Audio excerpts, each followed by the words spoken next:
Yo guys, what's up? Welcome back to r/IDontWorkHereLady, where Karen finally gets shut down by a uniform. If you're new around here, feel free to subscribe, and now, without wasting any more time, let's dive right in.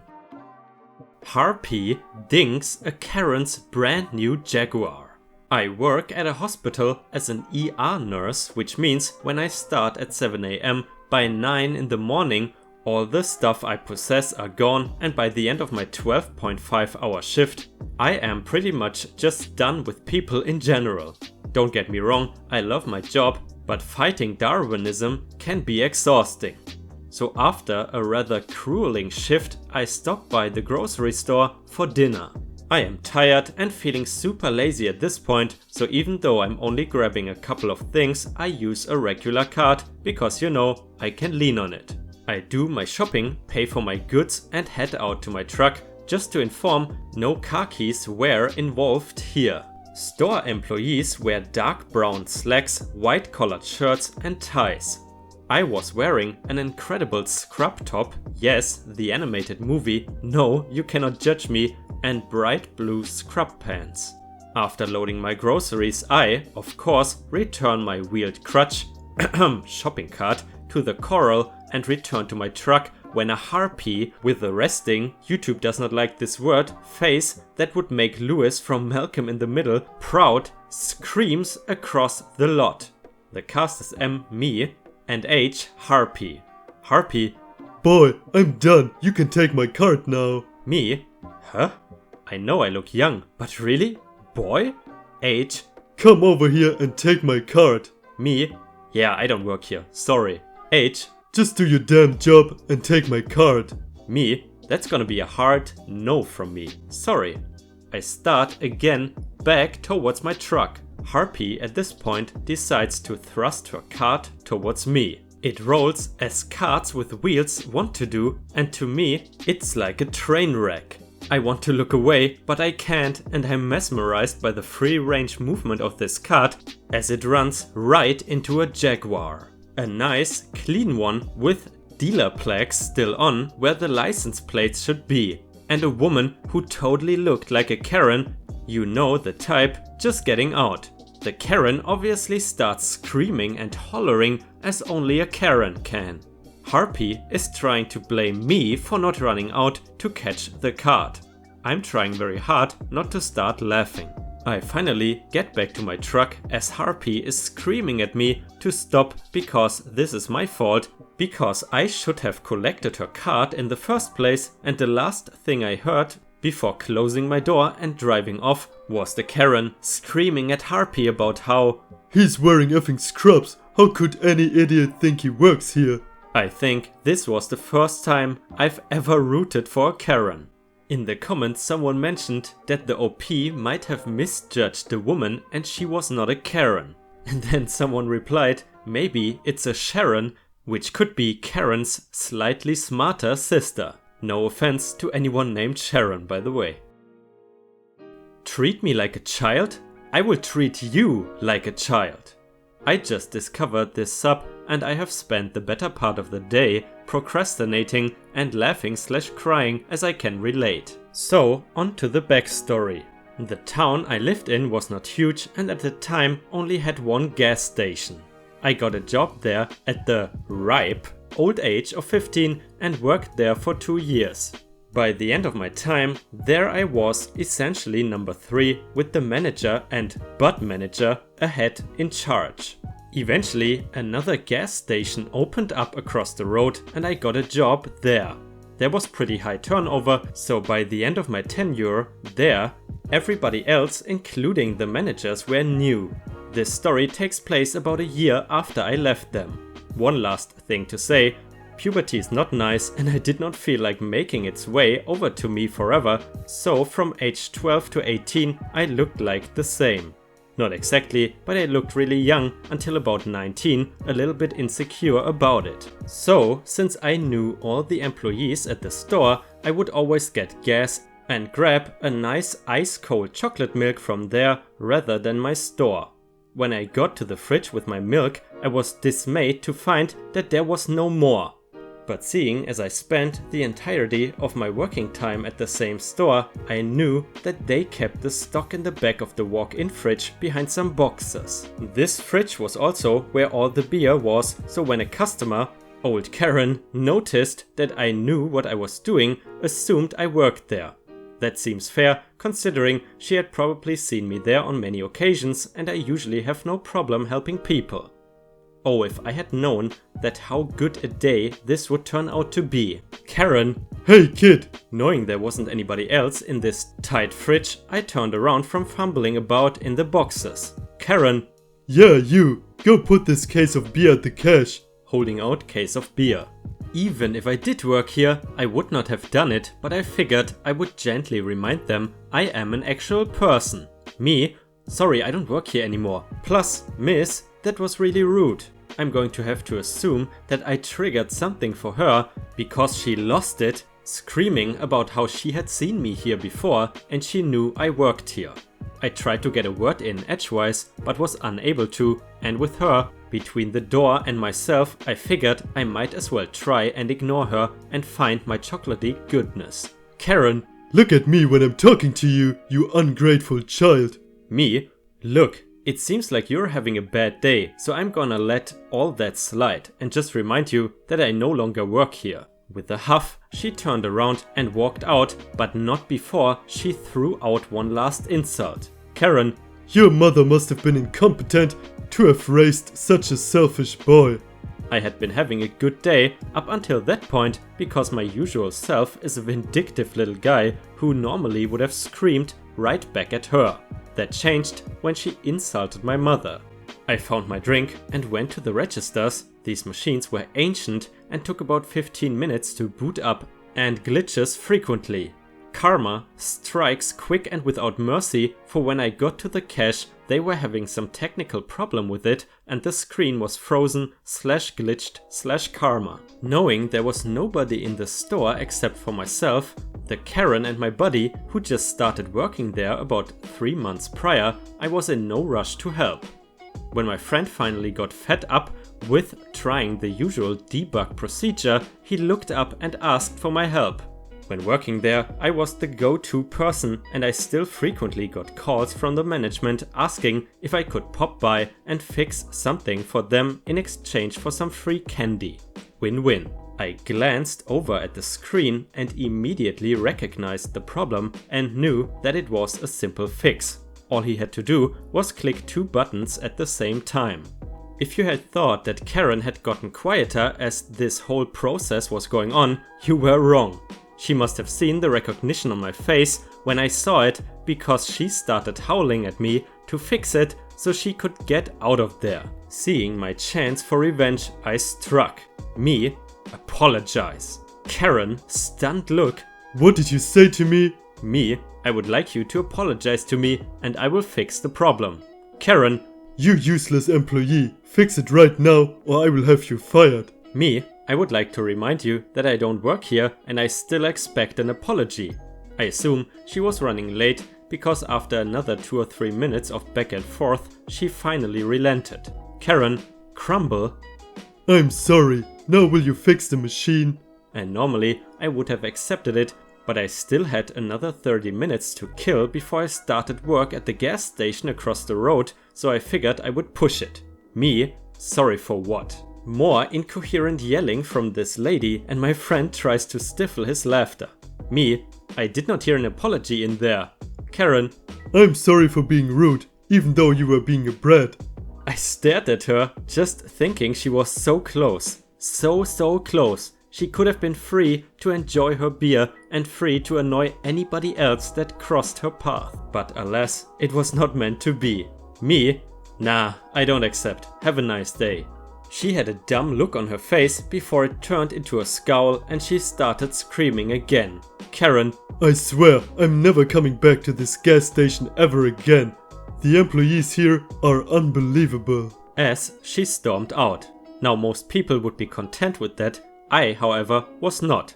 I quickly hit the buttons fixing the machine and ran out yelling a quick goodbye and telling him I'm paying for this tomorrow. See, she swore the one thing I knew she would not be able to keep. She swore she was never coming back to that gas station, which could only mean she had one place to go for her booze. Across the road to the gas station I work at, the place where I am the #1 employee and where the owner would back me up if he were there, and if he was not, I was in charge. I ran over to my job and told the cashier in charge to take a break, sit back and enjoy the show. By the time I got there, she had already rushed into the fridge to get her beer, and when she got out, she was greeted by the sight of me grinning from ear to ear behind the register. Cut to 15 minutes of swearing later and she leaves again without beer. My coworker standing there slack-jawed, wondering how I was able to stand that verbal tirade, and even more confused as to why I kept on laughing even more as she went on. That was a good day. If you have watched until here, please don't forget to post some stars in the comments and also like the video if you want to support me. Because if you did not know already, a simple like and a comment have a huge impact on how YouTube recommends your video. But anyway, you're not here for that, so let's continue with the stories. Karen is shut down by my uniform. I have read a lot of Karen stories on this thread, but I've never met one in the wild until last week. It was hot last week, 33°C/91 Fahrenheit, but felt like 42 degrees/108 F. I had some birthday party items to pick up for a work-related function. I was in my summer uniform, shirt, no jacket, and I went to Walmart because they've got a decent party section and fantastic AC. I found my way to the right section and chatted briefly with the sales associate. I started gathering the supplies I needed and putting them in my cart. I pulled one item and that caused a cascade of everything else behind it to fly onto the floor. My mother always taught me that if you make a mess, clean it up. So I squat down and start putting the stuff I spilled back on the shelf. Then, from over my right shoulder, I hear I kept putting the stock back. Shame on me for not responding. I hear a voice that is somewhere between the caw of a crow and the rasp of a 30-year 2-pack-a-day smoking habit. I'm talking to you. Stop stocking the shelves and tell me where the art supplies are. I turned my head and there before me was a vision standing. 40-ish, with an asymmetrical haircut, laden with gold-colored jewelry, colored because there were green marks around her neck, in a pink sports bra and short shorts made of this amazingly strong synthetic knit fabric. She obviously firmly believed one size does indeed fit all, but missed the part about it shouldn't. I said to this woman, one of God's own very special creations, "I'm sorry, I'm Canadian, but I don't." Cut off. You're a manager. Tell me where the damn art supplies are. I rephrased, "I don't work here. Can't help you." She wanted to talk to my boss and threatened to call corporate to let them know their managers are lying about working there to avoid helping customers. Then she launched into a string of invective worthy of a longshoreman. So I stood up and turned to face her. She was struck dumb. Her mouth was moving but no sound was coming out, and she had gone pale under her shoe leather tan. Now, to be fair, I was wearing a light blue shirt and dark grey dress pants, but it's my uniform that made the difference. I have a white collar type of job. I'm the chaplain at a medium security prison, the chaplain for a group of World War II veterans, and the chaplain for a group of Afghan war veterans being treated for PTSS. This last group is the one I was shopping for. You know you've been hanging around military veterans when cursing does not even face you anymore. So there I was in my light blue shirt with my clerical collar. I asked her, "Do you kiss your children with that potty mouth?" Then I told her that corporate does not have a phone, but if she wanted to talk to my boss, she could do so directly on Sunday at the church just a few blocks away from the Walmart. By this time, her vocal cords had recovered, but the only sound coming out was a cross between a squeaky door hinge and a chicken that just laid an egg. I turned and pushed my cart down the aisle toward the checkout. The sales associate I spoke with earlier was just around the corner. Apparently, he came back to the aisle to see what the screeching was about and had seen the ending. He was doubled over with silent laughter, holding his sides. All he could do was mouth, "Thank you." And I was off, a man on a mission. Damn, if you ask me, those Canadians are really good at dealing with Karens. Alright guys, that is all the I Don't Work Here Lady content I have for you today.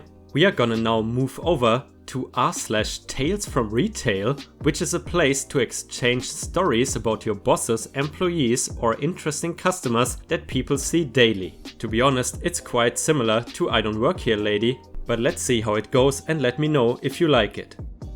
They were going to charge £400, and for my American viewers that is around $500. I work in retail in a UK electronics retailer, and this tale takes place today and yesterday. So a customer comes up to me looking for a new laptop. I show him around a few of the laptops and he states he needs something portable but powerful. Of course, these two things usually mean a 13-inch laptop with an i5 or i7. Me, so what do you need it for? Customer, well, the laptop has to be powerful, but I need it to be lightweight as I am an international student. Me, right, okay, well here's a few laptops we have that fit this description. Note about these laptops, they are usually around £600 to £1,000 depending on brand and specifications. Now I notice the customer is carrying a laptop in a carrier bag and ask him about that one. Just being a bit nosy, but also making conversation as I show him around the laptops. Me, so what's wrong with that laptop? Customer, oh, the battery has blown up and doesn't power on anymore. Me, right, okay, can I have a look? So he takes it out of the bag and I notice it's a MacBook Air. Being the store's Apple person, I ask if I can have a look. Now I notice that it has another computer shop's sticker on the top of it, so I ask about that. Me, I see you have taken it to the other computer store, part of an Apple-style chain with a shop literally down the road that people mistake for an actual Apple store. Down the road, what did they say is wrong with it? Customer, they did not open it up, but they said it would be £400 for the problem I told them I thought it was. Me, internally, they have quoted this and have not even had a look at it? No surprises there. So I took the Mac from the customer and walked him down to the Apple counter of our small store. I plug it into our Mac charger and notice it's lighting up green but not switching to amber, which it would do. So just out of habit, I perform an SMC reset, basically a hard reset, to tell the Mac to get it together on the MacBook, and it turns on. Customer, oh my gosh, you've got it working. Me, yeah, I just want to run some diagnostics to make sure this is not a fluke. I got the customer to change the language from his native to English and got to diagnostics. The test came back fine and the battery reported fine. Me, it's in good working order with no problems, it just needed this reset and now it's fine. However, your charger is toast, so you will need a new one of those. Customer, that's amazing, thank you so much. My dissertation was on there and I would have to start it again. Now I've just completed my dissertation, so completely understand the situation and the stress of university life. Customer, how much will it be for the fix? Me, nothing, it was a fast 2-minute fix, no need to worry. To this, the customer becomes all thankful and happy and tells me he wants to pay for dinner, and I insist it's okay and just part of my job. So he is on his way with his Mac in working order and a warning not to use the charger and use an extra form of storage to back up his work. Today he came back in to purchase the new charger and was looking specifically for me in the store. He had gone out and bought me a cake and macarons from a high-end cake shop.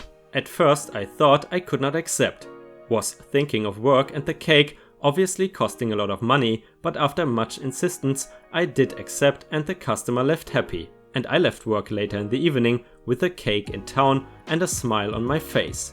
Not all customers are difficult and it left me with so much joy at the end of the workday. But just to inform you, not every story on Tales from Retail is so wholesome. But as I said, it's very important. If you enjoy Tales from Retail, please tell me in the comments.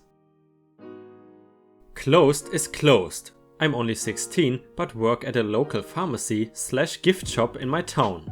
The customers are generally pretty chill older folks. Yesterday was a special exception. We close at 3 on Sundays, and at around 2:58 I stand by the door waiting for the all clear to lock the door. There is still a man in the back having trouble filling his prescription. But it's all good because he's apologetic, realizing it is nearing close. 3 o'clock rolls around and my boss gives me the thumbs up. Usually, if there's someone like the guy in the back, I just wait for him to finish up and unlock the door for him. And that was my plan today. But as I lock the door, a car comes speeding into the parking lot and parks right out front. Seeing as we have closed, I know I'm going to have to tell this already pissed off looking old lady that she's gonna have to wait until tomorrow. Let her be referred to as Karen henceforth. I unlock the door and poke my head out. Me, I'm sorry ma'am, but we just closed. If there's something in particular you're looking for, it's possible they have it over in neighboring supermarket. Karen, What the hell do you mean you're closed? It's 3 o'clock in the afternoon. Me, yes ma'am, we close at 3 on Sundays. I'm sorry for the inconvenience. Karen, Can't you let me in to get my prescription really quick? at this point I can tell it's not gonna be good. Me, ma'am, I'm sorry, but we have closed and are no longer legally allowed to process prescriptions. You're going to have to wait until tomorrow. Karen, What about the man who's in there now? You don't seem to have a problem with him. Let me in. me, he walked into the store around 2:45 and we are having trouble processing his prescription. As soon as he's done, he will be leaving as well. RB, It's only 3:05. Let me in. me, closed is closed ma'am, I'm sorry. At this point I close the door and relock it, waiting for the man in the back to finish up. Karen begins pounding on the door, ordering to see my boss. Luckily he and the man just finished up and they both walk up to the front door. As I unlock it for the man, Karen tries to force herself in to get her script. At this point my boss steps in. Boss, Miss, I'm sorry, but we are closed now. You will have to come back tomorrow for your prescription. Karen, What the hell is wrong with you people? You're denying me my medication. I need it. yeah, I have no doubt that Karen needs it. Boss, how many doses do you have left? Karen, Enough to last through Tuesday, but boss, great, see you Tuesday. He closed the door in her face, which prompts more shouting. As we leave and lock up the door, she continues screaming at us until we all drive off. She was back today and got her prescription and somehow she survived through the night. Alright guys, that is all the content I have for you today. Today it's like 38 degrees in Germany and in my room it's easily 10 degrees more. So that's the reason for the video being a little bit shorter today. But anyway, I hope you enjoyed the content and if you did, don't forget to subscribe and leave a like. So I hope you have a fantastic day and I see you again tomorrow.